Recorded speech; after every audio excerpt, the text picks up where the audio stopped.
নির্বাচন ভণ্ডুল করতে একের পর এক পরিকল্পনা করে যাচ্ছে আওয়ামী লীগ। কখনো ঝটিকা মিছিল, কখনো গেরিলা বাহিনী নামানো, আবার কখনো বিভিন্ন আন্দোলনের ভেতরে ঢুকে অস্থিরতা তৈরি করা। কোনো কিছুতেই সুবিধা করতে না পেরে এবার কোমর বেঁধে নামছে আওয়ামী লীগের বিশেষ টিম।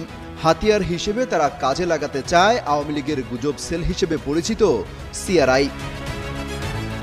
যুগান্তরের সূত্র বলছে, প্রধানত তিনটি লক্ষ্য সামনে রেখে এই মুহূর্তে কাজ করছে এই টিম, যার নেতৃত্ব দিচ্ছেন হাসিনা কন্যা পুতুল। বলা হচ্ছে তিনটি টার্গেটের মধ্যে হলো, প্রথমত অন্তর্বর্তী সরকারকে ব্যর্থ প্রমাণ করা।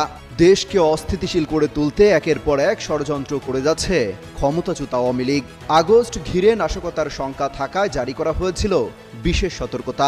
গোয়েন্দা তথ্য ছিল মাঠে গেরিলা বাহিনী নামাচ্ছে আওয়ামী লীগ, এজন্য দেয়া হয় প্রশিক্ষণও।